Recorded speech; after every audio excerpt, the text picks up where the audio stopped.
Hey guys, on today's episode of the Career Packs podcast, I want to talk about how to get out of a rut. I've been in a rut the last couple of weeks, so why not give a couple tips on how I myself get out of a rut? And it may help you guys. Let's get into today's episode. Hope y'all enjoy. Hey, what's going on, people? Welcome back to the Career Packs podcast. My name is Neil Patel. I am the host of this podcast. And for those of you who are new, any new faces that are joining me on this journey, welcome. We are on day number 216 of 365 of doing a daily podcast. And today's topic is pretty funny considering I've talked about being in a rut the past few weeks on multiple episodes consistently. We're talking about how to get out of a rut. I thought, why not share my own things that I use to get out of ruts, and maybe this can be applicable to you guys as well. So here's a situation that may sound pretty familiar. You're firing on all cylinders personally, professionally. You feel like you're inspired, you're motivated. Everything is just coming to you super easy without any friction or stress. You wake up on time, you eat your meals on time, you hit the gym, you charge forward into the unknown of your day with confidence, and you're in this incredible flow state. And then suddenly you aren't. You're not sure why, but your motivation and inspiration, it just runs dry. The well that was filled with this energy and motivation and inspiration, it just goes away. Things become difficult. They become a lot harder. There's a lot more friction for things to move forward. You struggle to get up on time. You skip your morning routine. You feel sluggish. You feel lethargic, even. This is what's called being in a rut. And we've all been there. I want to talk about three things that I have used personally to get out of a rut that I find very valuable, and I remind myself of these things over and over when I do feel this way.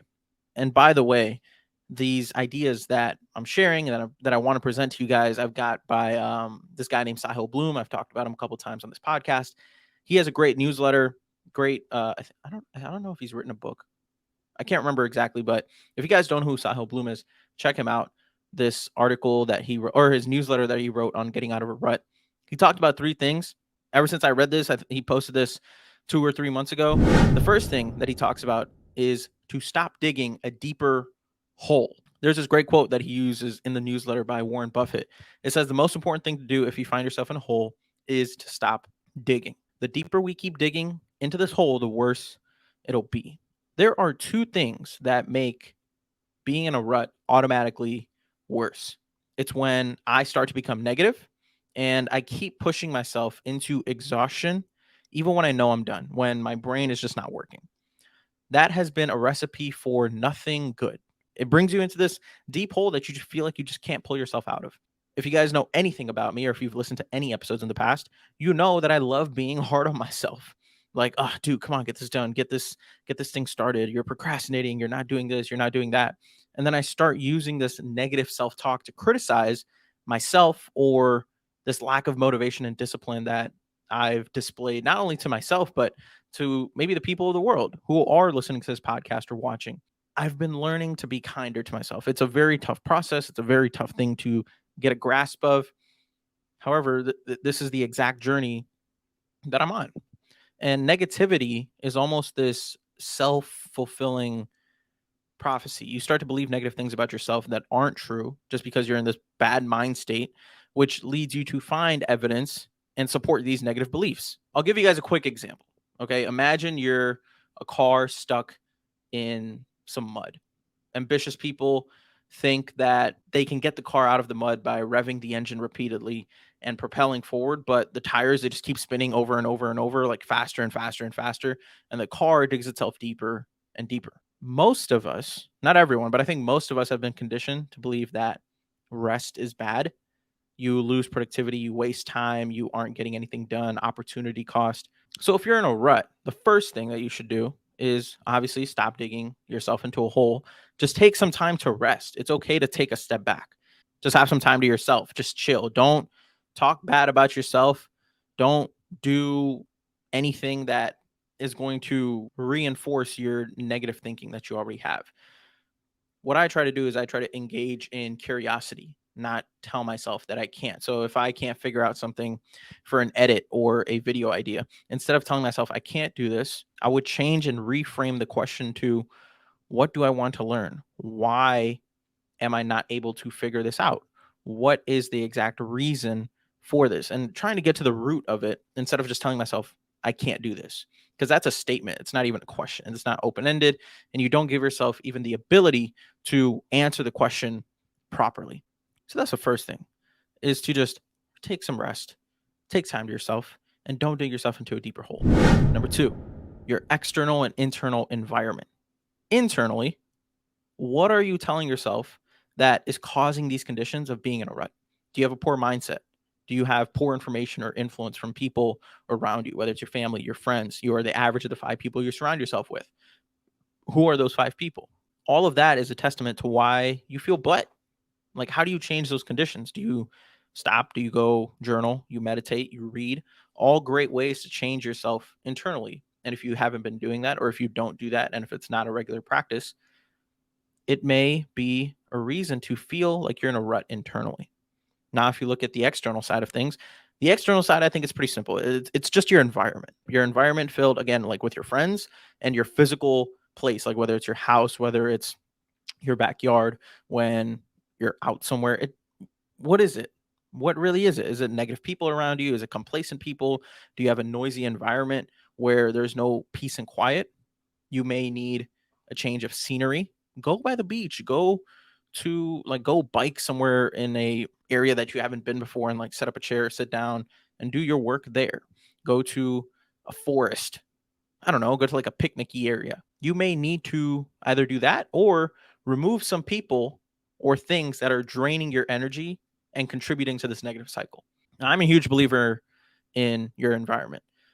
It's crazy how different my productivity can be from like 6 p.m. to 7 p.m. versus 7 p.m. to 9 p.m., or when I go to a coffee shop or a library. And I'll explain the difference between why I say 6 to 7 and 7 to 9. In my household, being, living with my parents in an Indian household, people are, well, not people, my family, between the times of like 5:30 to like 7, or like even 7:30 at times if I'm pushing it, there's always noise. There's always TV playing. Mom, dad, grandma, they're all eating. Something's being cooked. Dishes are being clanked around. Everything's being cleaned. There is no peace and quiet. Mom's asking me questions about how my day's going, what's new, what did I learn today, how was work, and mind you, those are all great things that she should be doing, and she should, like, there's nothing wrong with it. Point being, there is no peace and quiet. However, from like 7:30 to like 9:30 or 7 p.m. to 9 p.m., when mom may be out with her friends or dad may be upstairs in his room, grandma's in her room asleep, I can focus. There's peace, there's quiet, there's no distractions. I can actually get things done. Same thing with when I go to a library and you rent out one of those rooms that you get for 2 hours. Peak productivity. There's no distractions. You just turn your phone off. That's your external environment. What are you doing to change that? Are you just staying there? That's what I've done sometimes with some of these episodes, that I just sit here and I try to think it through. I don't get up and go sit outside on in my backyard where I have chairs and a table. I don't do that. I don't get up and go to the library. I don't get up and sit upstairs and lock the room. I don't. I try to sit here at my desk and figure it all out, even when there's this external environment that isn't serving the thing that I'm trying to do. And the last thing that will warrant you to get out of a rut is to just move. Do something else. If you wait to act until you feel motivated, you will never start. Motivation is just this natural byproduct of your movement. And if I can't think of an idea, I get up and go walk. I go do some push-ups. I talk with my friends. I talk to my family. Just get up and leave. Movement equals momentum, and momentum equals motivation. And to start this cycle, all you have to do is manufacture a little bit of movement. And if you do that, you can sit back and it'll get you out of this rut, and it'll take you for a ride. And Sahil also talks about in this newsletter about his favorite method for manufacturing movement, which is minimum viable progress, which says to just do a tiny bit, as anything above zero compounds. So he gave a couple examples. He said that if you're trying to get back into a workout habit, don't worry about going to the gym for 2 hours. Just go for a 15-minute walk outside. If you're trying to get back into your workflow, don't worry about executing 4-hour blocks of deep work. Just focus on one task for 15 minutes. Those small wins, they compound. And that's the lesson that he's trying to give here with getting out of a rut. Don't just sit and hope for things to come to you or to be magically taken out of this rut. It's just small things that will build up over time. Number 2 and number 3 are the 2 lessons that I've been learning in a hard way, because every once in a while I'll try to emulate that car that's stuck in the mud revving its engine thinking it'll force its way out, but that clearly is ineffective, and I do that for maybe too many of my episodes. So yeah, that is the entire episode on how to get out of a rut. Just a quick recap. If you feel like this with your work, your school, your creative endeavors, a business, passion projects, hobbies, consider these 3 things with how to get out of a rut. Number 1 is just stop digging a deeper hole. If you know you're in a rut, just stop. If you can't focus, if you can't do all these things, don't try to overthink your way out of them, because it's not going to work. Don't fall into the trap of giving yourself all this negative self-fulfilling prophecies and negative self-talk. It's not going to work. And don't push yourself past exhaustion. If it's 10 p.m. and you're trying to get something done and it's just not working out, dude, just go get some sleep. It'll be okay. You can wake up tomorrow and get it done. The next thing is just assessing your internal and external environment. What are you putting into your mind? Are you putting in negative thoughts, or is there poor information influencing you? Same thing with your external environment. Who are the people that surround you? Who are the 5 people you surround yourself the most with? Are your coworkers complacent? Are they negative? Are they always just there to just do things and then leave? Who are the people around you? What is the environment around you that's serving you? Is it positive? Is it negative? You may just need to go change your environment. Go again, like I said, go out for a walk, go to the beach, go to a foresty picnicky area to sit down and get some work done, library, a friend's house. All of that is valid. And the last thing is just to move. When you're in this rut, do something else. Go for a walk, go read, go journal, go do some push-ups, go do some high intensity exercise for like a couple minutes. It'll change a lot. Movement is momentum, and momentum is motivation. That's all I have for you guys today on how to get out of a rut. All information that I will be taking in heavily, all information that I've known for the past couple of months, just have a hard time implementing it. But clearly, this is why these episodes are great reminders for me whenever I do read or reread newsletters. It's great. I thought I'd share that with you guys today, and I hope you guys enjoyed. And if you did, and you felt like you took something away from this, feel free to share this with a friend.